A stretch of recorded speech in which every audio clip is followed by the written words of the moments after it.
So, if you have not friended me on Facebook, you probably should, because it's always quite entertaining. It's always quite entertaining. Now, you're probably wondering, friend who? Who is talking? No, you're not wondering. You know who this is.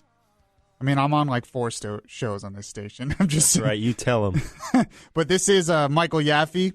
This is Beyond Reason Radio. I am the voice of reason in a world that is beyond reason. We do this show every Friday right here on WFLA from 7 to 9 p.m. You can also get it on the Beyond Reason Radio app or beyondreasonradio.com or on Facebook Live. Hello, Facebook Live world. You can comment there as well, and if you really want to look at me, you can, I guess. By the way, I had to buy a suit yesterday, Mike. Yeah, I heard about that. Yeah. Why? Because our station won an award. Yes, it did. And you're going to be part of that? Yeah. That's going to awesome. the award ceremony. That is very cool. You should yes. be. You definitely should be. Yeah, I don't think we've announced it, but yeah, the station won Orlando Business Journal Station of the Year. That's right. And I had to go buy a suit. And then so my mom took me to buy a suit. They said I can't wear tennis shoes with the suit. It's usually frowned upon. I feel like it's kind of in, though. It's in if you wear plaid. Oh, is that what it is? Maybe. You don't know. You don't wear suits either. We work in radio. I happen to have a beautiful selection of suits. Oh, really? I just don't have anything to wear them to. Yeah, exactly. Well, my mom helped me pick out a suit, and we met a fan of the morning show there. She recognized my voice, so she helped me pick out a suit, too. So what'd you get? There you go. I mean, it's like kind of a navy. It's kind of like a dark blue, but it looks a little different. I'm gonna wear a red shirt with a black bow tie. All right. We'll see how it works. My tennis shoes are kind of nice looking tennis shoes, a little fancier. I still want to wear them. Give it up. No, but give it up. What? Wear nice shoes. Fine. All right. This is Beyond Reason Radio, but I was telling people that they should friend me on Facebook, and there's a reason why.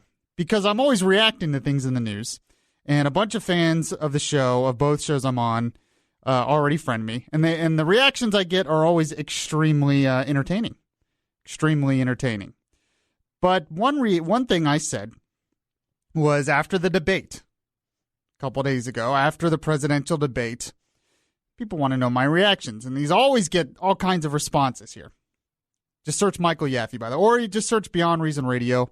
By the way, I want your calls on this. 407-916-5400 and text to 23680. I want your take on this because a lot of people, the reaction was very diverse.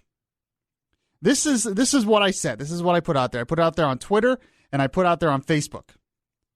My take on the debate. The wrong debate for our future. And you'll like this as well, Mike. The wrong debate for our future. The real debate America should be having is between Rand Paul and Bernie Sanders. Accurate. Well, I got some people who liked that. I like that. And I'm going to tell you the reason why I'm saying that. Because there's a reason why I'm throwing that out there. That I think the real debate, and I've said this on the show before, but I think the real debate that this country should be having is between Rand Paul and Bernie Sanders. The reason I say that is because we keep going around the edges with everything. But what this country really wants to the debate, because this is where the divide really is in this country, in a lot of cases, is between constitutionalism, very limited government, really libertarianism, and socialism. And if we really want to have that debate, we keep saying we keep pretending like we really don't want to have that debate. So we kind of put people up there who say they're moderates, but they're really not moderates. We want, the left puts up Hillary Clinton and they love her socialist policies, but then they complain she's not socialist enough. But then they say, oh, well, we have to do that to get elected. And then Trump's the same way. Well, he's not as radical as Rand Paul. He's kind of a moderate, which will help get him elected. But we really want the debate. We really want constitutionalism, even though I'm not. Apparently, we've thrown a lot of that out the window this election. But especially I guess especially for my generation, the millennial generation. That's why I say, people always say, this election is the most important election of our lifetimes. We always hear that. I don't know why you would say that this time, but it's the weirdest election of our lifetimes, maybe. This election is the most important election of our lifetimes, what I always hear. I don't think this election is the most important election of our lifetimes. I think possibly the next election or the election after that, depending on if either of these candidates runs for re-election, will be the most important election of our lifetimes. Because that will be the time when we finally get to the debate that we really should be having for the future of this country. Constitutionalism versus socialism. Now, I believe constitutionalism can and will win. I believe Rand Paul could destroy Bernie Sanders in a debate. But those two are true believers in what they are. See, Trump and Hillary are not true believers in what they're doing, either of them. Half of what they say is for show or political posturing.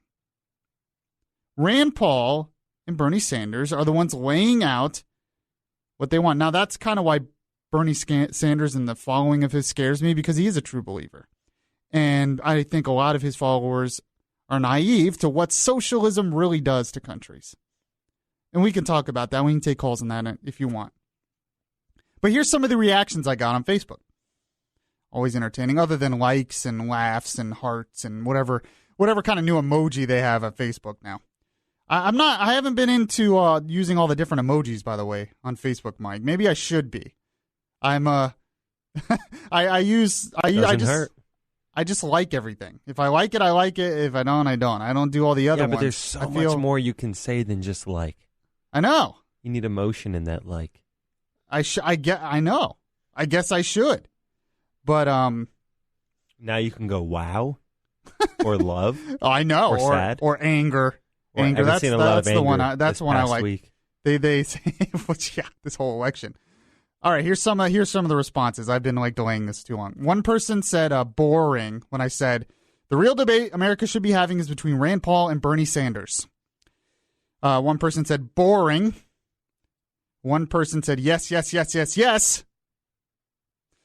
One person said Trump wins hearts deep down. You know he's right on so many issues, but some are too embarrassed to admit it.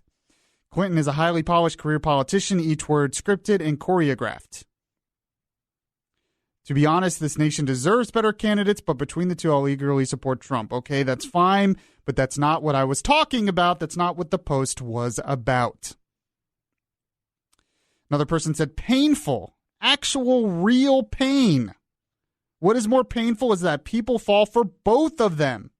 We're doomed. She's going to win, and goodbye, America. So there you go. That's one person. Another person said prayer, my friend. Lots of prayer. Okay, I kind of agree with that one. I'm going to address a little bit of prayer in the next hour. Another person said, well, Rand Paul and Bernie Sanders are not running. It is what it is. Go Trump!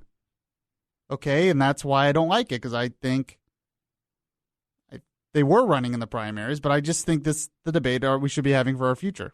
If my generation was choosing mostly, that would be. Another person said, Rand Paul and Bernie are not leaders of men, period. And then someone said that's why you're not voting for him. I'm not sure why they're not leaders of men. I'm not sure exactly what that means. So Trump and Hillary are leaders of men? Okay. Trump couldn't win with more than 50% of the vote in the primaries. And Hillary only won because she barely beat a socialist. So the fact is Rand Paul and Bernie in a lot of ways are leaders because they're bold. They have bold proposals and they're trying to lead us in a new direction. That's what a leader does. Trump and Hillary are not trying to do that. Another person said, Yaffee, you keep downing Donald Trump. He can save our country. I hear this a lot. No, and I responded, no, the only one who can save this country is Jesus. At this point, especially. And boy, do we need him. Why? And this is another thing that bothers me, because a lot of conservatives jumping on the Trump bandwagon. And when I say jumping, I'm not saying if you're going to vote for Trump. A lot of people are going to vote for him because they don't like Hillary. It's not what I'm talking about. But a lot of people are jumping on the Trump bandwagon because he can save the country. These are people who say they're conservatives, who think that the government shouldn't be the ones to save the country.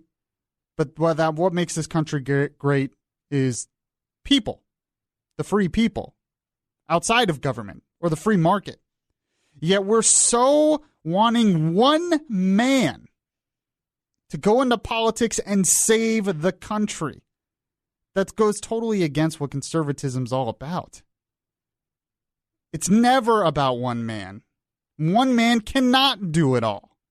That's why dictatorships don't work. Another person said, I found myself sad when the debate was over. It is truly heartbreaking that one of these individuals will be our next president. Couldn't agree more. Yeah, another person said, can't understand where you're coming from.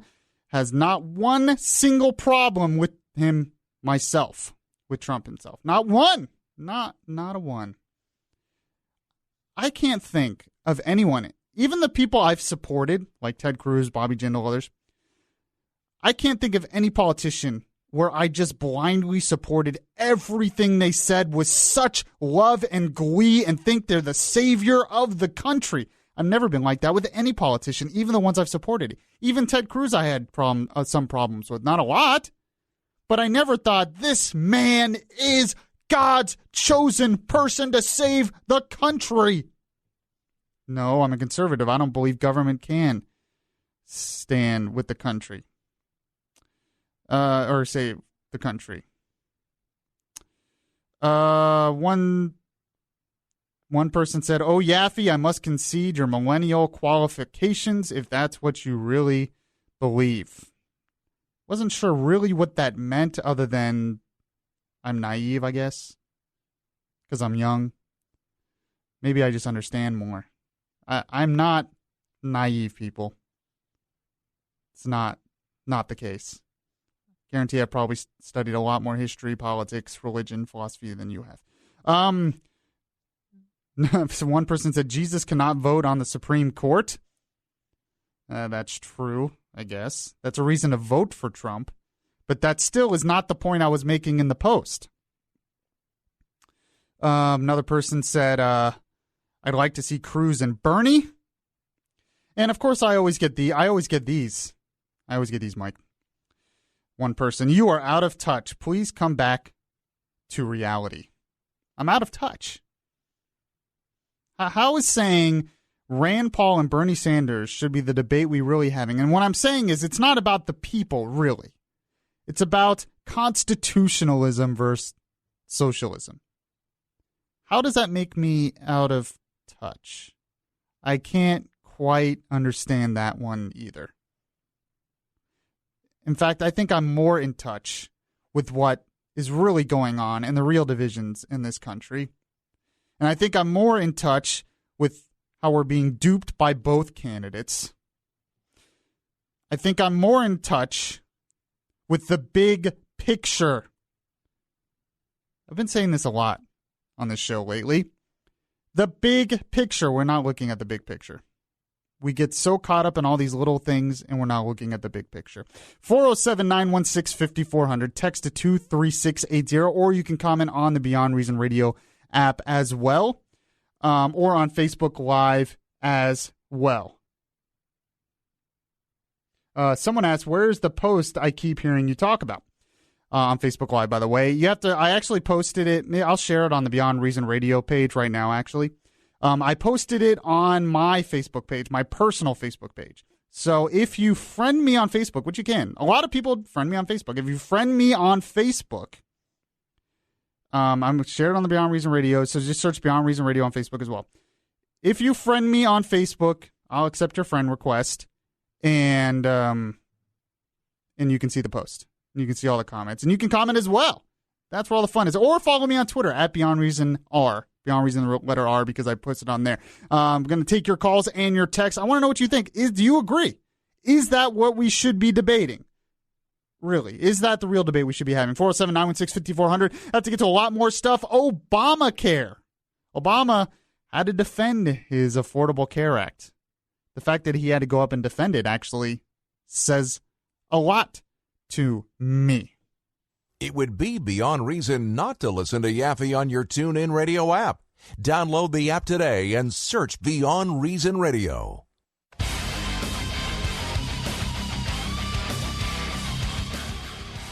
You want to listen to Beyond Reason Radio live on your smartphone? Download the Beyond Reason Radio app now. Available in the Google Play or Apple App Stores. Yes, this is Beyond Reason Radio, where we talk faith, culture, and politics. I've been doing this show Fridays right here on WFLA 7 to 9 p.m. You can also catch it on the Beyond Reason Radio app or beyondreasonradio.com or anywhere podcasts are available if you miss any of the show. And tonight I am once again joined by executive producer Mr. Michael Formisano. And welcome back, Mike. How's it going? It's going very well. Happy to be back. Good.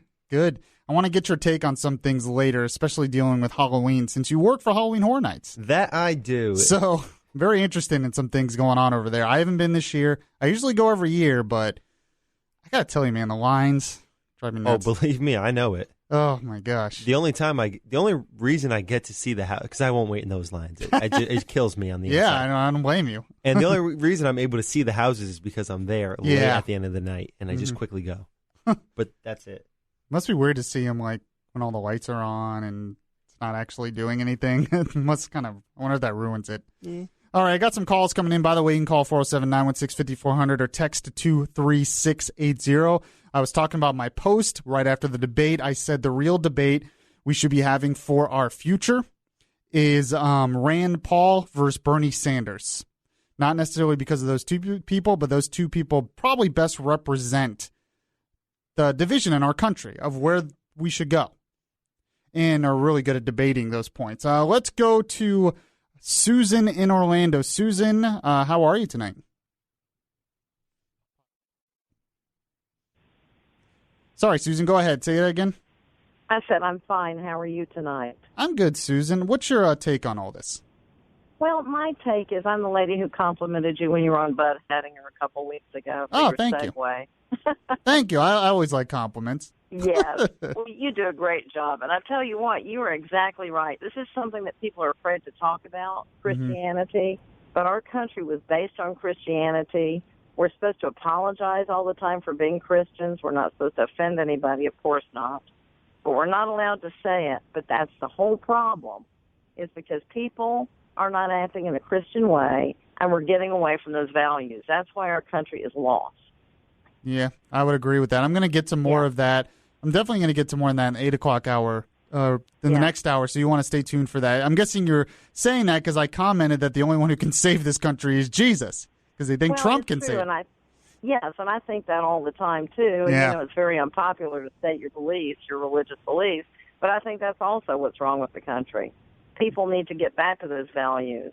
And, I'm a lot older than you guys, but still, it is true. And the older you get, you realize that is true. And I've seen our country crumble for years now. Mm-hmm. And it's really, really sad. Our values are horrible. The government is so corrupt. It's more corrupt every year. It seems like every president we elect, they get more and more corrupt. Oh, It's all about money. Yeah. It's all about money. Yeah, thank you, Susan, so much. Speaking of corruption, wait till I get to the latest release from WikiLeaks. And I wonder if I should talk about WikiLeaks sometimes, because I don't really like that they're just like, you can't even write an email anymore. They apparently, if you write any email, they'll just come and get it. Apparently, I guess, I don't know, it's so easy. But something that came out shows a lot more corruption with Hillary Clinton when she was Secretary of State. It's just one thing after another. But this one was pretty stunning. So we'll get to that later in the show. Mike in Melbourne, what's your take on all this? First, Yaffee, I want to congratulate you and encourage you. It's great to hear a young conservative voice. Oh, thank you. I hope you keep it up, and I would like to encourage you to use this to help educate people your own age, because not everyone I'm trying. in your generation is as involved as you and as well informed. So yeah, although I'm noticing that because I'm 30, so I'm a little bit older than a lot of millennials. But I'm noticing around. I notice a lot of. That's when the time is. A lot of my friends who used to never be into politics ever, around 28 to 30, that's when they really start getting into it. And all of a sudden, I'm getting all these people texting me and calling me and posting on Facebook and want to know my opinion on all this stuff. I'm like, where were you 5 years ago? But go ahead. What's your point on all this? Yeah, Winston Churchill had a great quote on that, too. But what I agree with you on your position that would be a great debate. It would be very informative. It would let the country choose sides if they chose to listen. But also, I think of equal importance, besides, defining the differences between conservatism and socialism, is how the separation of powers has just been tilted so far to the judiciary that is why I agree with so many people that this is the most important election, and I think for your life, because these appointees in the Supreme Court, and if Hillary wins, I believe at least 2 or 3 will resign, and then she'll be able to appoint that many, plus Scalia. So, and then, they'll be on the court for sad to say, the duration of most of your adult life. Yeah. So that's why a lot of people are voting for Trump, and that's why I'm probably going to vote for Trump as well. I mean, that's basically what Ted Cruz said as well. Let me ask you something in terms separation of powers. Yeah, go ahead. Well, on terms of the Supreme Court, are you? I know this is I'm doing what talk show hosts shouldn't do, but I'm mentioning another talk radio host. But there's a radio host, Mark Levin, who came out with the Liberty Amendments book, and he had amendments that we should propose to the Constitution to help fix the Supreme Court. Are you aware with any of those? Well, I think I wouldn't be against term limits. Yeah, that was one of them. Yeah. There's such a powerful position, especially, like I said, how the courts, can overturn the will of the people so easily right now. Mm-hmm. And if they just hang on and until they're already almost on their last breath before they'll resign, waiting, for someone in their party to be in power. Yeah, one of the other ideas that he had, which I really like, see what you think about this, he thinks that a 3/4 majority of Congress should be able to overturn a judicial ruling from the Supreme Court as another check on the Supreme Court. I thought that was interesting. It's interesting, but it'd have to be a slippery slope. Well, it had to be a super majority, is what he was saying. Yeah, isn't he involved in a state? Yeah, well, he wants to get the amendments done through Article 5, which allows a convention of the states to come together and propose amendments, since we know Congress is not going to propose amendments for term limits. Yeah. So I'd have to study them more closely than that, but I do think the Supreme Court. I'm mostly against amendments to the Constitution. Unlike the president, I do not think it's a flawed piece of work. I think it took geniuses to write it.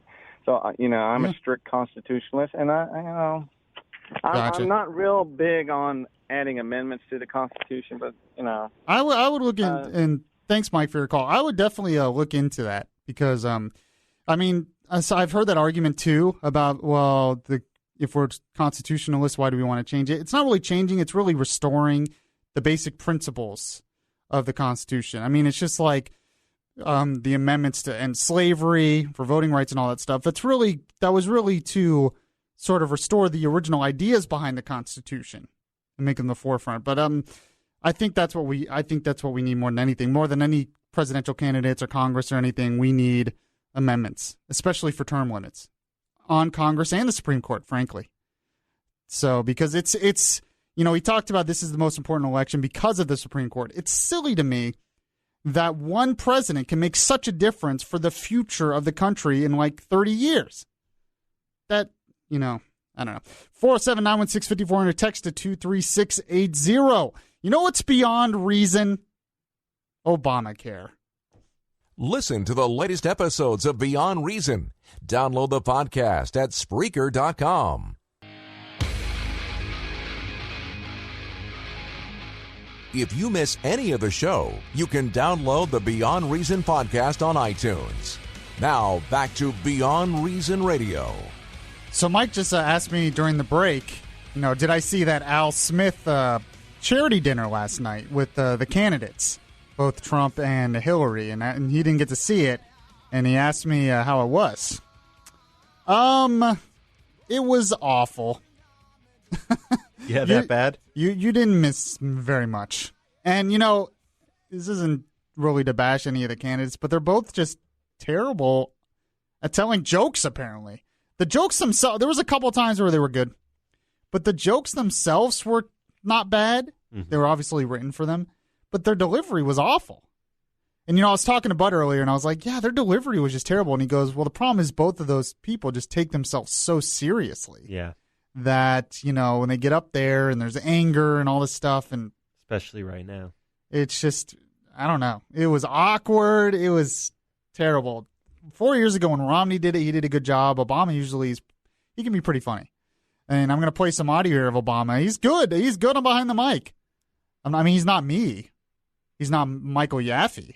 But this is, I am Michael Yaffee. This is Beyond Reason Radio. I'm your voice of reason in a world that is beyond reason. I am the voice of the millennial generation, of the Yaffee generation. A lot of people are worried about the millennials, my generation. They're young, they're socialists, they're naive, all this stuff. There's a lot of hardworking, trust me, they're out there, a lot of hardworking millennials, a lot of limited government, libertarian, conservative millennials out there. I talk to them, I meet them. They're out there, trust me. The problem is they don't really have many voices. Unfortunately, all the voices in the political arena, a lot of them are old people who are out of touch. Not me. I'm not out of touch. They are. I've said before that the biggest division in this country, I think, right now, it's not black versus white. It's not Democrat versus Republican. It's young versus old. There is a deep divide between the baby boomer and even the Generation X, really, and the millennial generation. And most of it has to do with new technology. The baby boomers are just catching up to understanding it. Millennials were born with it, and they were born with the ever-changingness of it, and they understand it better. So when things come out about on social media, they can see through the BS because they know they created how all that works. And there's a deep division there on the future of the country. That's what I see more than anything. So that's why you come to me, the voice of the millennial generation. Yeah, it's so hard to filter out the true from the false. Well, and that's really what I try to do on this show. What I want this show to be, and you understand this, Mike, is there's so much noise out there. Yep. That's, beyond reason, but there's just so much noise out there, and I want to be the voice of reason through all of it, where you can finally come and you're like, man, I just need a voice of reason. Someone who just give me the straight truth. And you come to this show, not necessarily because of me or anything, but just because that is what this show is all about.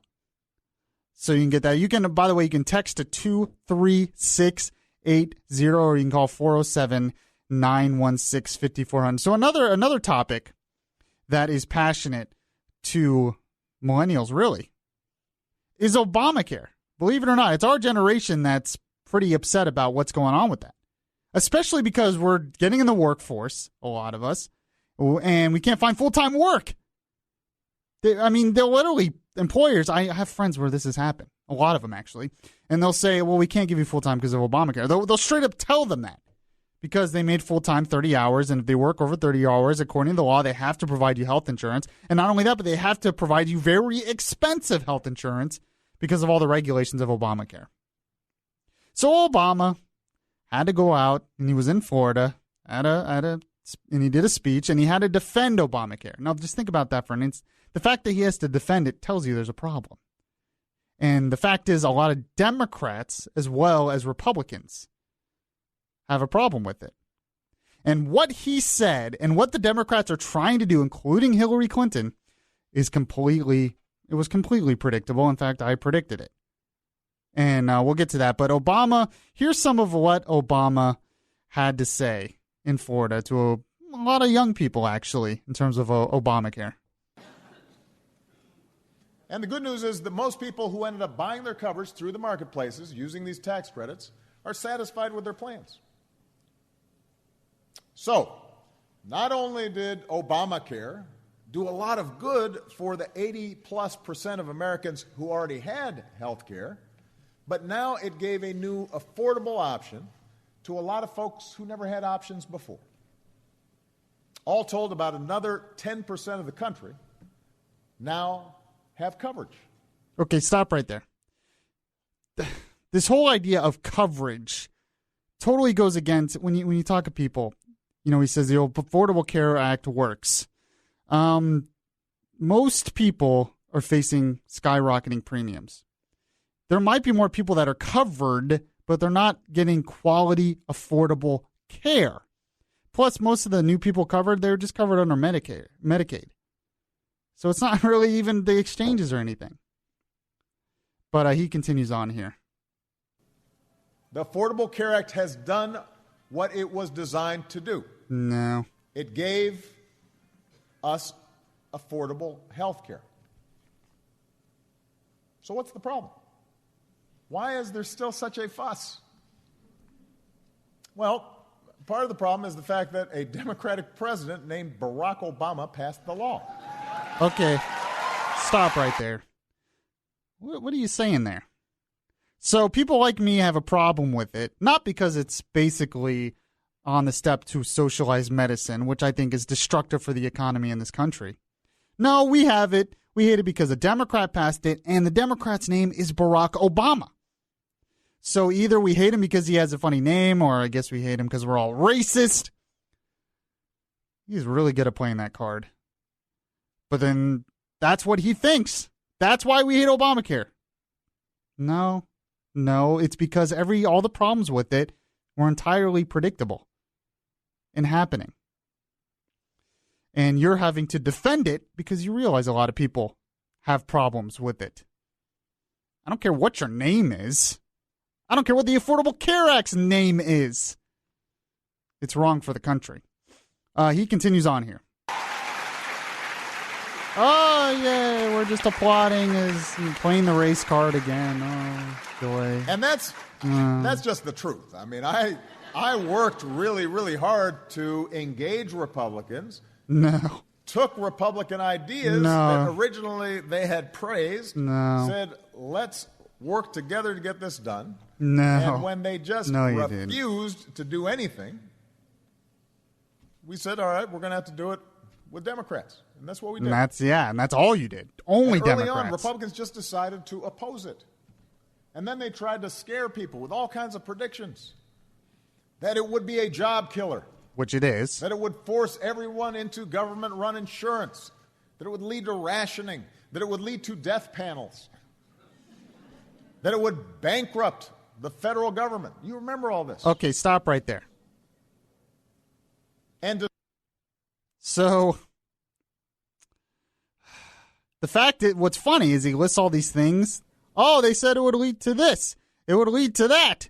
It did lead to a lot of those things.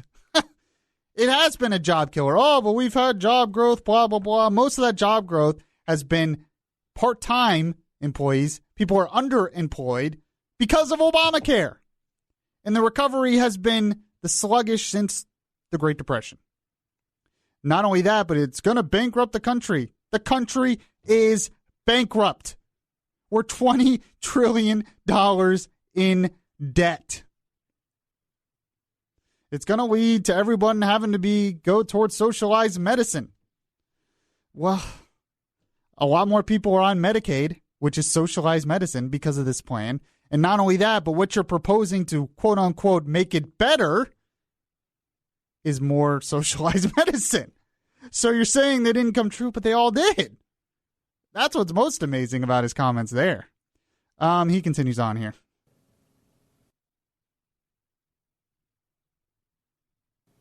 The uninsured rate has gone down to its lowest levels ever, despite the fact that it's actually cost less than anybody anticipated and has... Because less people are on it than you anticipated. ...shown to be much less disruptive on existing plans that people get through their employers. Oh, stop.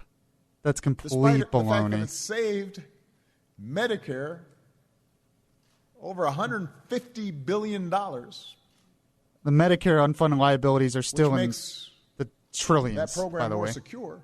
Despite all this, it's been hard, if not impossible, for any Republican to admit it. Maybe they you just should admit can't the admit truth. that a lot of good things have happened and the bad things they predicted didn't happen. But they did happen. So they just keep on repeating, we're going to repeal it. We're going to repeal it, and we're going to replace it with something better, even though 6.5 years later they still haven't shown us what it is that they would do that would be better. Okay, stop right there. So this is another lie. This is a complete another lie. There have been plenty of Republican plans that have a better idea for it. There's been a lot, actually. So to say, oh, they haven't shown us anything. No, they've shown you a lot. Just a lot of people aren't reporting on it, and you're just saying, oh, that can't work. But it's just a lie. Continue on here, Mike. But, and this is actually the main reason I'm here. Just because a lot of the Republican criticism has proven to be false and politically motivated, doesn't mean that there aren't some legitimate concerns about how the law is working. Yes, you finally admit it. And the main issue has to do with the folks who still aren't getting enough help. No. Remember I said 80% of people, even before the law passed, already had health insurance. And then we expanded Medicaid, and we set up the marketplaces, and another 10% of people got health insurance. This is not the main issue. Well, but that still leaves that last 10%.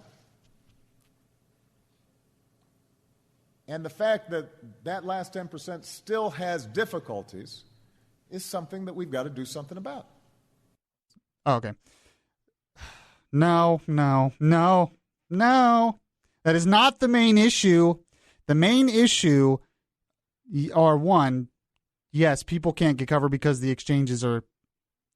insurers are leaving the exchanges in a lot of places because they were losing tons of money. Because people weren't buying it because it's too expensive.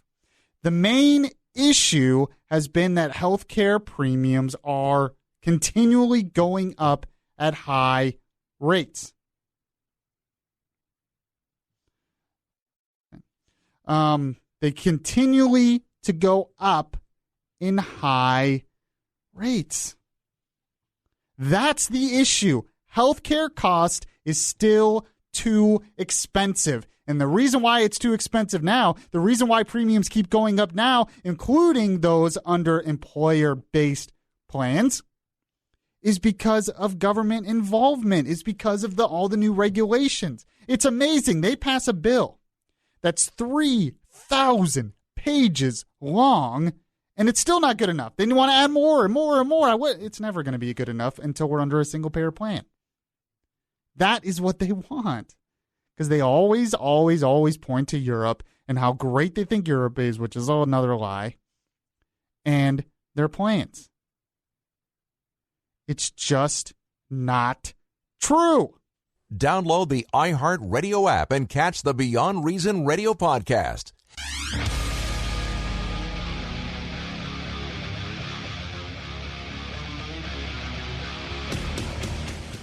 Download the iHeartRadio app and catch the Beyond Reason radio podcast.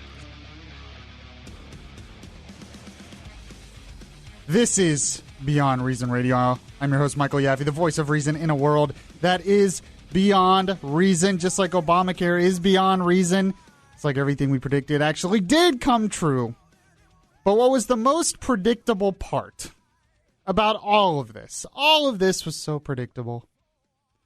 What was the most predictable part about all of this is what Obama said we need to do next. It's exactly what we all said would happen, and this won't even be. If this happens, this will also not even be enough. It won't. They'll want to go even further. But this is what he said. The third thing we should do is add what's called a public plan fallback to give. No, don't cheer. Don't cheer for that. Stop it. To give folks more options in those places where there are just not enough insurers to compete. So he wants to put it's a public option. They're calling it something else now. Public plan fallback. It's a public option. A public option is for people, it's basically like Medicaid, but it's for people who can't get health care insurance to get government health care insurance. It was so predictable that what they would do, because when this, I said from the beginning, they were going to put this forward and they were going to say, it's not going far enough. See, and that's basically what Obama said here. See, it's doing all this great stuff, but you know what? Even though it's like 3,000 pages long, it's not going far enough. So we need to do more. And of course, more is never to get government out of the way or tax decreases or get rid of the regulations. It's always more government involvement. So we need to do more. And that more is a government health insurer. That's what we need. So predictable. And then when that doesn't work fully, they'll say, you know what? The public option, that doesn't go far enough. So what we need is more. So they'll put forward another type. They'll make more people able to get the public option. And then more and more people will be on government health care, which is what they want. And that's not conspiracy theory. It's not crazy talk. It's true because they always, well, for one, he said it when he was campaigning. He's for a single payer option. He said we just can't pass it right away. But he has said that. Obama has said that in his own words in the past. But they always point towards Europe, that they want us to be like Europe. I don't know why. And that's what a lot of European countries have, socialized medicine. So when they say it's just scare tactics by Republicans that this leads to socialized medicine, you're proving that we were right. That what you want is more government insurance. What do you think a public fallback plan option is all about? That is exactly what it's all about. I told you from the beginning they would pass this, then they would complain about it, and they would say it doesn't go far enough, and then we need more government health involvement in our health insurance. And now it's happening. And what's Donald Trump's plan? Oh, his plan is to expand Medicaid. So that's wonderful. Thanks. Both people want to do that. All right. Getting a lot of comments on Facebook Live. We'll get to that as well. We have another hour, Mike. A whole nother hour. That we do. I didn't even get the story so beyond reason to leave you flabbergasted. It will come. Yeah, we'll get there. I want to talk a little bit more about Christianity in terms of this election. How Christians should react. Because I've talked about that before, but I think it's crucially important. Probably the most important topic involving all this. So we'll get to that and a lot more stuff that is beyond reason. I am your host, Michael Yaffee, the conscience in your ear, telling you the difference between right and wrong. This is Orlando Smart Talk Radio. We'll be right back.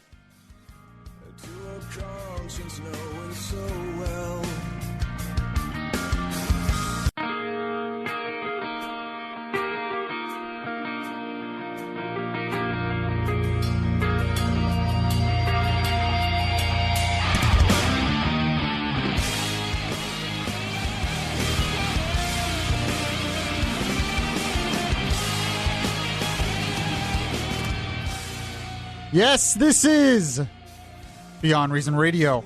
Yes, I am Michael Yaffee, the voice of reason in a world that is beyond reason. You probably know me from two shows on this station. I produce and co-host Good Morning Orlando, 6 to 9 a.m. Monday through Friday on this station, WFLA, News Radio 102.5 WFLA, for all of those listening on WFLA or the iHeartRadio app. I also co-host the Florida Roundtable, which plays on, I think, like 100 stations in Florida, but also plays on this station on Sunday nights. So you should know. You know what this is. You know who I am. And, of course, everyone knows executive producer, Mr. Michael Formisano. How you doing, Mike? Doing very, very well tonight. So I hope we're still on iHeartRadio right now. Why do you say that? Because apparently, like, half the internet has been attacked today and was down in parts of the day. Yeah. And they're saying it. They're saying it was cyber attacks. Yeah. And WikiLeaks came out and tweeted out that they're telling people to stop it. They're like, because they think this is revenge for cutting Assange's, the WikiLeaks internet over in Ecuadorian embassy in London. And he says, for all those attacking the internet, we're still putting stuff out there. WikiLeaks is still in business. Please stop cyber attacking the U.S. But it happened twice today. And apparently it's an old style cyber attack. But it attack sites like Twitter, because I guess they all use similar platforms. There's also like Spotify and SoundCloud also. Yep. Big sites. PayPal, I think, was another one. So, but, they didn't attack us because even the hackers want to hear this show, Mike. Oh, yeah, that's right. They want to hear Beyond Reason. So they had to make sure this show on the Beyond Reason Radio app and iHeartRadio was working. Because they knew. They're like, if we attack everything else, the voice of reason still has to be on the air. Plus, they would hear what we would say about them if they did. Yes, but we're also on the radio as well. So there's that, even though a lot of our radio stuff's controlled by the internet now, I'm sure. So this is Beyond Reason Radio. You can give us a call, 407-916-5400. You can also text to 23680. You can find me on Facebook.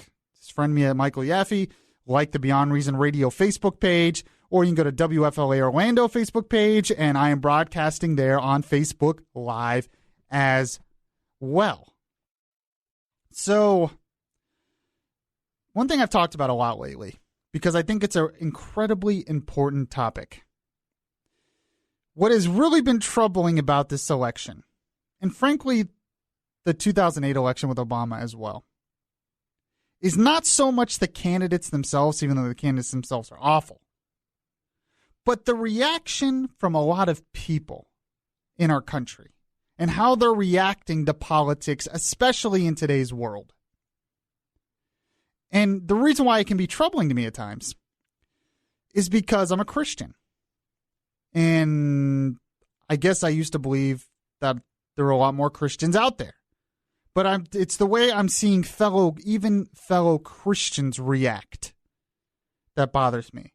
Like I talked about on post, Donald Trump is the only thing that can save this country, is what I hear. As Christians, do we really believe that? Is that what we should believe? Not sure. So I found a piece here on thefederalist.com by Gracie Olmstead. Headline, 2016's terrors come from trusting presidents more than we trust God. I think there's a lot of truth to that, to be honest. We'll see what you guys think about that. You can text at 23680 and call 407-916-5400. Said Christians, Gracie says, Christians should appeal to the disillusioned and fearful on the left and right, showing them that no president can fix our collective problems. So much truth in that. It's been a depressing couple of weeks for conservative voters, she continues, especially Christian ones. By any chagrin or despair we feel over the messy, scandalous, objectionable election should not be coupled with shock or surprise. These candidates were not born overnight, neither was the system that birthed them. Our increasingly polarized and anxious citizenry has sought comfort in all the wrong places. Donald Trump promises an end to fear of the crushing economic possibilities of globalization, fear of illegal immigration run amok, fear of the other and the unknown in all its various forms. Hillary Clinton promises an end to discomfort, the discomforts of pains of poverty, of disenfranchisement, of alienation, of racism, and entitlement, of unwanted pregnancies and financial woes. Our politics as a whole promises fulfillment. The satiation of our political and social desires, the assuaging of our discomforts and woes. Politicians and the media have promised us an end to fear, but only by making us fear those we disagree with. I completely agree with that. This is all about fear. She continues on later in there, though. Because my issue is, how should Christians react to that? Why are so many Christians looking to a politician to be the savior of our society, No politician, especially because they're flawed individuals like all people are, can be the savior of our society. She continues on later. We Christians should have noted all of this and known that there could be no happy ending, at least not on the national stage. Many did and have tried to assuage the world that they had no idealistic visions associated with the GOP or its candidate. We've been stuck between a rock and a hard place, trying to espouse values that both left and right seem to have abandoned them wholeheartedly. But a nagging thought has persisted in the back of my mind, she continues, asking me, what if people are looking at the election all wrong? What if they're missing the point? Americans are frustrated. Our working class feels cut off. They feel disenfranchised. She goes on and on about all the problem. She says to these folks, Trump has promised change and hope. Oh, that sounds familiar. From 2008. He promised an economic environment in which folks could prosper again, and yada, yada, yada. Some religious Americans have supported Trump out of fear for their religious liberty. Makes sense. Goes on about all the dangers. She continues on later. Meanwhile, the Black Lives Matter movement has drawn attention to the illegitimate use of violence in the workings of our police forces, and so on, and that creates a lot of problems. She also talks about Bernie Sanders, talks about the problems with student loan and the debt. Fear again. But this is where she makes a really good point. Voices of fear eclipsed this election. No candidate, be they orange-haired, pantsuited, or spectacled, has been able to avoid the language of fear. This is how politicians succeed.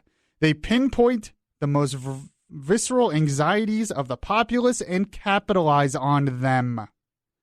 They cater their platforms to the apprehensions of the people.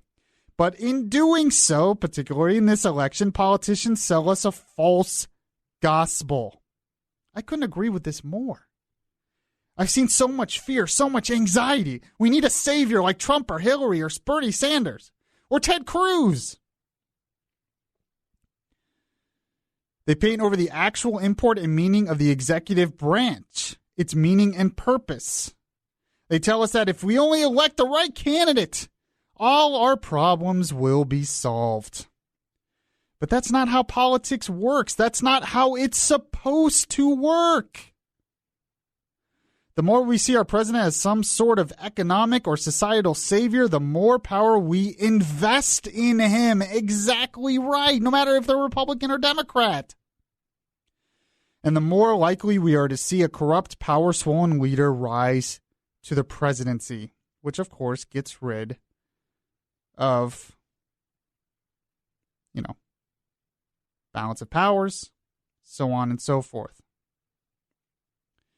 She continues on here. In his excellent essay, The Rarity of the God-Fearing Man, Russell Kirk suggested that our post-Christian society would struggle deeply with fear because it has forgotten what proper fear looks like. That person said, meek before Jehovah, Moses had no fear of Pharaoh. But if you take God out of the picture or turn him into a sort of cosmic teddy bear, then you will fear a host of lesser things. As Kirk put it, the post-Christian man is contemptuous of God, but fearful of anything else. Is that not exactly where we are? In our country today, 40 million adults suffer from anxiety disorder and 80% report experiencing daily stress. But how many of us would say we have experienced the fear of God? 407-916-5400. I believe that the president, she continues on here, I believe that the president we put in the White House will have crucial consequences for our policies towards refugees, immigrants, Christian believers, minorities, and the unborn. But conservatism and common sense suggest that politics is downstream from culture. Abortion clinics are not open just because Planned Parenthood gets federal funding. They are open because there is demand for them. Same-sex marriage is not legal just because SCOTUS deemed that it should be so. It's legal because a large portion of Americans clamored and campaigned for it. Christianity suggests that culture is downstream from faith. What we believe and desire in our innermost beings affects our everyday actions.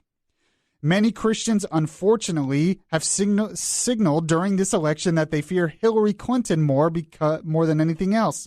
But Hillary Clinton is the punchline to every anti-Trump argument. What does this communicate about our fears? We should not fear a Clinton presidency. We should fear a faith that is weak. We should fear a witness that is not vibrant, winsome, or appealing to struggling and hurting world. She says what we really need post-November, if there is one thing that Trump's 2005 tape and WikiLeaks email revelations have revealed, it is that there is no good scenario in November. Whether we have President Trump or Clinton or third party, most voters will be upset, disillusioned, and embittered. What we have not talked about enough, what we must talk about going forward, is how to address the hurts and fears of Americans outside the realm of presidential politics. How do we empower and serve them apart from the workings of the executive branch? The promises of a presidential candidate, one can be certain, will not result in an overflow of prosperity and peace. Presidents face a myriad of limitations. She's making the point here that a president is not going to solve all our problems, people. And that our politics is just one of the symptoms of the real problem in our society, which is us and our lack of faith in things that are real, like God. Our ability to assuage fear and anxiety at the grassroots level influences the electorate's decisions at a national level. An empowered, inspired, and hopeful people will not need a messianic president. And yet that is, just in the past 8 years, the past 15 years, this is what we want now. We want some kind of messianic savior president to save us. If we are really a people of faith, we don't want a messianic president. In fact, we should be fearful of a messianic president. It's interesting. What do you think about all this? Does it scare you that we constantly look towards politicians to solve all our problems? Sadly, the church in particular could be playing a vital role here, but it is not. The national outpouring of fear, coupled with widespread appropriation of presidential savior rhetoric, suggests a deep and gaping hole in America's cultural and spiritual life. But instead of tending to this wound, Christian leaders are busy trying to determine which president is the best, will best serve our interests and address our checklists. Christians must defend the unborn, but they cannot ignore the plight of the poor, the single mother, the refugee. We must appeal to the disillusioned and fearful on the left and right, showing them that no president can fix our collective problems. We need to empower and encourage each other to change, to grow, to correct the course of our country without the help of the national executive. This may sound swarmy and weak, but if politics is downstream from culture, the culture is downstream from faith, then no presidential candidate can alleviate the fears people face. Our only hope comes from a realignment of desires and loves, a reanimation and empowering of local communal sphere. If Christians cannot offer that, then 2020 will be no better than 2016. This has troubled me more than anything, to be perfectly honest with you. The fact that we constantly look to politicians. The fact that we constantly look towards government to solve all our problems. Even moderates constantly look towards government. And that's why I'm a small government guy, because I understand that government can't solve all our problems on either side. That no matter how good Trump is or isn't, he can't solve all our problems. And that our culture is the root of a lot of this, and our lack of faith and our lack of moral values and our lack of Jesus, to be frank with you, is what is causing so many problems. And I will continue to boldly speak for that, because that is the truth. And that is not, no candidate's telling you that. No political party's telling you that. Most people in talk radio are not telling you that. But it's the truth. 407-916-5400. Text to 23680. We'll get to your texts. We'll get to your comments. We'll get to your calls.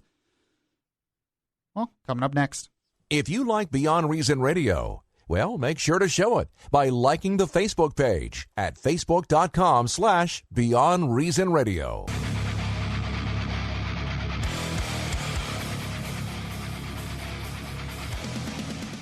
If you like Beyond Reason Radio, well, make sure to show it by liking the Facebook page at facebook.com/Beyond Reason Radio. Welcome back to Orlando's Smart Talk Radio. This is your host, Michael Yaffee, joined by executive producer, Mr. Michael Formasano. You can give us a call, 407-916-5400, where you can text to 23680, or you can watch us on Facebook Live and comment on there, or you can listen on the Beyond Reason Radio app at the Google Play or Apple App Store. So I'm getting some text coming in because I was talking about faith and how we need more faith. That's what will solve the problems in our country. Now, we'll never solve all the problems until Jesus comes back, frankly. But this whole messianic complex that we have for presidential candidates is so disturbing to me, no matter who it is, on the left or right. And I see it more and more. And that's because, yes, there's a lot at stake. That's because, yes, there are a lot of problems. But it's getting to the point where I see Christians do this. And they shouldn't be like this. And they get so scared and they get so much in this messianic complex that they don't display the fruits of the Spirit every day in their discussions about this stuff. Patience, kindness, gentleness, self-control. That has not been a part of this debate at all this year. So I got some text on this. One person said, everyone talks about and knows politics is scummy. I think the personality cult are a way that people justify their vote. Yeah, that's true. Another person said, no one else is going to fix the world for you. You have to be the change you want, even if it's a little. I agree with that. I want to get your takes and your calls as well. We have Ann in College Park. Ann, you are on with me, Michael Yaffee. How's it going, my friend? Hey, it's going great, Yaffee. Good to hear your show. Oh, thank you. I just wanted to say that it really insults my intelligence when I hear any politician, and especially Donald Trump, saying that he and only he can fix the black community, when in essence the only people, Barack can't fix it, the only people that can fix the black community is the black community. Yeah, we have true. got to stop looking to government to fix our problems. And I am a Christian, and it really insults my intelligence to think that one other human being is my savior. I completely agree with you. Now, there's something that you said that's very interesting to me. By saying what you said, you're admitting that there are problems in the black community, it sounds like. Oh, it's tremendous problems in the black community. I'm black. I'm in the community. Mm-hmm. And the biggest issue is when I grew up, the family was intact. Church was the staple of our community. Church was. Yeah. The black community is in shambles because of what the black community has done, and primarily black men. I hate to say that, but primarily black men. No one can fix that, Yaffee, except the black community. And I just fear, and I'm not black, so maybe I can't talk about this, but I just fear it seems like a lot of people in the black community are not even admitting that there's a problem. They don't. When I speak to them, in fact, I was just at work talking about this. We were sitting around talking about this. And the black men, when I said to them, the problems are not going to be solved until you get yourself back into the family. You have so many men, I hate to say this, black men are so selfish that it's all about them. It's not about the black family anymore. That's sad, because it used to be. I grew up that way. Strong black men. It would be an embarrassment to say you were getting government help back in the day. Not only that, but You have young black men now getting welfare and don't care. Yeah, they think it's owed to them. And not only that, but they used to be, the civil rights movement started in the church. Yeah. The church was very strong in the black community, and it troubles me to hear that it's not strong anymore. And you're right. That's what will solve the problem. It's mostly a business now, unfortunately. Oh, it's mostly a business wow. now. It's I think you're very hard right. to find that good old, black church like we used to have when I was growing up in the 70s. It's a business now, and you have so many children and teenagers that don't even attend. I'll tell you, the white church is a lot like that too, but go ahead. Yes, that's true too. That's true. Wow. The church I grew up in was always predominantly black, but since I moved to Orlando, I'm in a multicultural church, which is primarily white. But it's not about what the people look like. It's about the word. Yep. Well, I couldn't agree with you more. We could do a whole nother show on the problems with the church. But and I really appreciate your call, and I appreciate you listening. Okay, thanks. Thank you. Good evening. Those were bold statements by her. Mike, you look... She's not wrong. Yeah. It's hard for us to say some of this stuff. Well, yeah, I'm talking more about faith being such an important foundation in our culture and our country, and it's just not the way it used to be. Yeah. Traditions that used to be really upheld by your family, it's just not like that anymore. The church has become more of which church is bigger and which church brings in more people, and what's funny is they're dying now because they're like that. Because of they don't understand why. I miss the days where it was going to church to find out what you can do to help this weekend, or where is the parish going to be, next week. Right now it's like, oh well, we wanted to get new projectors, and it's funny. I'll never forget. And this was before smartphones were really a big thing, but I'll never forget going to a really big church, and I noticed they had fancy big screens in the sanctuary and all this fancy stuff. Couldn't find a Bible in the church. Nah, it's terrible. Not one Bible in the sanctuary. Because it's one thing when you have a church where the parish supports and helps pay for things. It's another thing when it's more important to look good than to have like you're saying, to have a Bible. Come on. There would be no church without the Bible. And that's all you need, to be honest. You don't need any of that stuff. You just need a Bible. And you can have a church. So we could get into. We've talked about that before. We get into it again. We really could go on to an entire different tangent here. It's such an important topic, and it's kind of a refreshing topic because we're so sick of the politics. But it's just we're all looking towards these saviors in politics, and I'm like, you're conservatives, you're Christians. Why are you doing that? I've never been like that for a politician ever. Not to the way I see it today. I don't care who it is. So 407-916-5400. We'll be right back. I want to get into some stuff with the Beyond Reason economy. Subscribe to the Beyond Reason podcast today on your Stitcher app and hear the voice of reason anytime.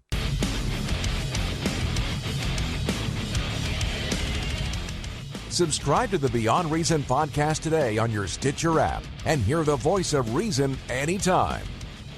This is Orlando Smart Talk Radio, where we talk faith, culture, and politics. This is Beyond Reason Radio. I am your host, Michael Yaffee, the voice of reason in a world that is beyond reason.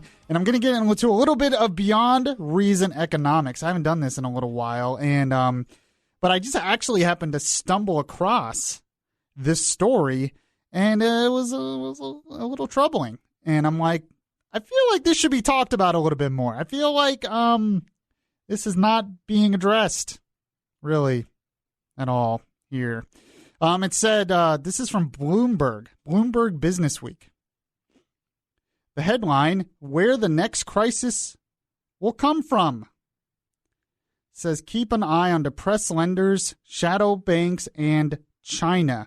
Now, it makes an interesting thing. I don't know if you knew this, Mike, but apparently there's something wrong, bad about years that end in 7.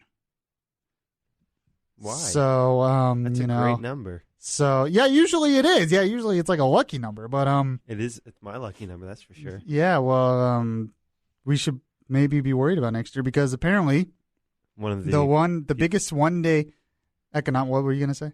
Nothing. It was one of these people are going to be president. That's the only thing I can think of. Yeah, well, that's a good point. Yes, the biggest one-day. It's talking about the economy. The biggest one-day drop in Wall Street history happened in 1987. The Asian crisis was in 1997, and the Great Depression, or the greatest meltdown since the Great Depression, of course, was in 2007. So maybe we should. I don't know. That's not too good news for me here, but it's talking about what they really think is going to be the big crisis. And this is a big issue, and this is something the candidates, of course, are not addressing really. No. What's indisputable, and what they think could trigger a lot of the crisis, is that the debt, the tinder of almost every financial conflagration, is growing rapidly. These numbers stun me, to be honest with you. At 225% of the world gross domestic product, 225% of what the economy produces in the world, is combined public and private debt outside the financial sector. Public and private debt outside the financial sector is currently at an all-time high. It's 225% of the world's gross domestic product is public and private debt. We have an economy built on debt. It can't last forever. There's no way. Debt fuels growth, but also makes borrowers brittle, it says. Debtors keep owing money even if they lose the ability to repay. If they default, which is what happened in 2007, a lot of people were defaulting on their debt.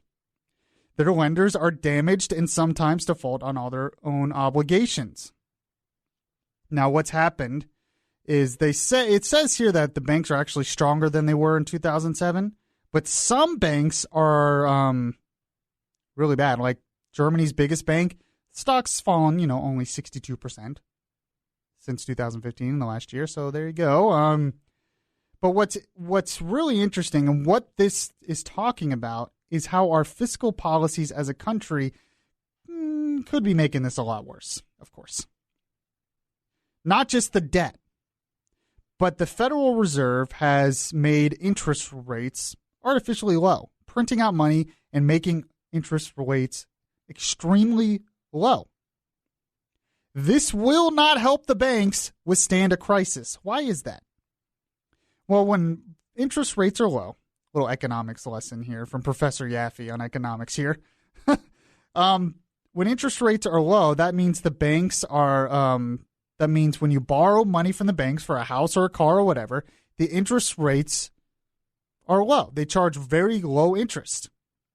When the Fed interest rates are low, that means the bank's interest rates are low. What does that mean? It means the bank is making less money. That's how banks make their money, is off the interest on the loans. If they're not really making any money, that means a lot of these banks in the world are highly leveraged on debt themselves. So all the money that they have now is dependent on people paying back all these loans.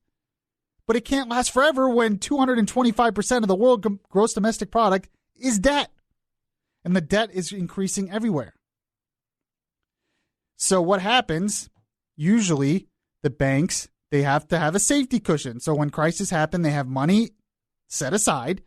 So when these crises happen, they have money in the bank to go. But because they're not making any money, because interest rates are artificially low, and because this economy is completely built on debt, once people are, all it takes, and this is why I'm in 2007, all it takes is for gas prices, for energy prices to start to spike. All it takes is for food prices to start to spike. All it takes is for housing prices to start to spike.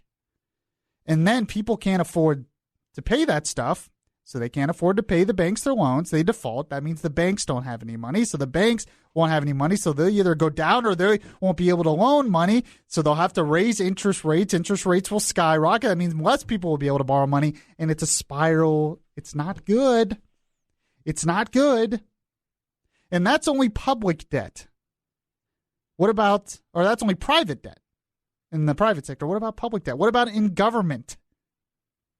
Well, the debt in government, we are close to $20 trillion in America. Debt across Europe is pretty bad. Debt in places like Japan is pretty bad. There's a debt problem in the world and in this country. And the Federal Reserve is trying to solve it by printing more money and borrowing more and more and more. But who are they going to borrow from if everyone else is in debt? And China's getting in more debt, so we can't borrow from them forever. If you print more and more money by keeping interest rates artificially low, it creates all those other problems that I said before. Our fiscal policies are a disaster. And that was on Bloomberg, and that should be the biggest news everywhere, I think. You know, I go to all these news websites. Fox is talking about Hillary corruption, of course, which they should. And all the other websites are talking about the GOP's scrambling about Trump and Trump this and Trump that. And I'm looking at a story about how the world is 225% of the gross domestic product is debt. How the next crisis is going to come because we can't pay off all this debt. There's no way we can do it. So we go to our candidates, and what's their solution for this debt crisis? Well, we'll go to the debate here, and I have a cut here from Hillary from the debate because they were asked about the debt. Thank God, from Chris Wallace, they were asked about the debt because that's the problem in a lot of this economy. That's what's going to cause the next crisis. $20 trillion in debt, and that doesn't even count unfunded liabilities, is a problem. So Hillary Clinton was asked about it, and this is what she said during the debate. This is her solution. If you look at the debt, which is the issue you asked about, Chris, I pay for everything I'm proposing. I do not add a penny to the national debt. I take that very seriously because I do think it's one of the issues we've got to come to grips with. So when I talk about how we're going to pay for education, how we're going to invest in infrastructure, how we're going to get the cost of prescription drugs down, and a lot of the other issues that people talk to me about all the time, I've made it very clear we are going where the money is. We are going to ask the wealthy and corporations to pay their fair share. First off, that's a complete lie. She doesn't pay for all her programs. It's a complete lie. In fact, according to the Committee for a Responsible Federal Budget, Clinton's proposals would add, at a minimum, $200 billion to the public debt. That's at a minimum. However, that number is overly optimistic. The Tax Foundation, others assume that it will add $1 trillion to the debt. But you notice what is her philosophy? You even forget those numbers. What's her philosophy there? To spend more money. She's talking about new programs from the federal government. She's talking about how she's going to fund new programs. When debt is a big problem in our country and in the world, we're talking about spending more and borrowing more? Are we insane? Why are they? And Mike says yes. He shakes his head yes up and down. Why aren't we talking about cutting spending? When a debt's a problem, you would think the solution would be to cut spending. But we're not hearing that. So Trump was asked about the debt. And this is what Trump said at the debate about the debt. It's really not that much better. Because I'm going to create tremendous jobs. And we're bringing GDP from really 1%, which is what it is now. And if she got in, it'll be less than zero.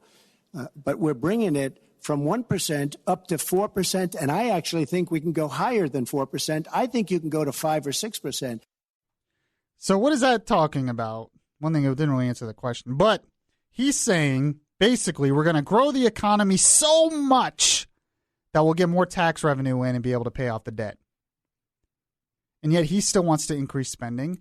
And yet, once again, he is also not talking about cutting spending and not even doing anything with entitlements. He said later in the debate, we don't have to do anything with entitlements. It'll take care of themselves. No, they won't. So the economy could be in a crisis because we have an economy built on debt. And it's been largely funded by, what do you know? The federal government and the Federal Reserve. And we have two candidates right now who have no plan to do anything about it. This is why I said, I posted on Facebook after the debate, the real debate we should be having is between Rand Paul and Bernie Sanders. Now, Bernie Sanders is completely wrong on the debt. He would make things 10 times worse, but that's why we should have the debate, because Rand Paul could say, we need to cut spending. It's the only way we can pay this off. It's the only way we can restore our economy back to where it should be. Amazing. This is Beyond Reason Radio. By the way, we're going to have stories so beyond reason, they will leave you flabbergasted.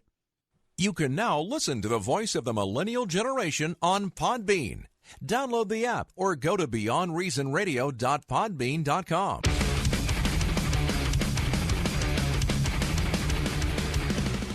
You can now listen to the voice of the millennial generation on Podbean. Download the app or go to beyondreasonradio.podbean.com. All right, I want to take a call here real quick. Steve in Melbourne, you had a comment on my last segment. Be quick. What's your comment? Okay, yes.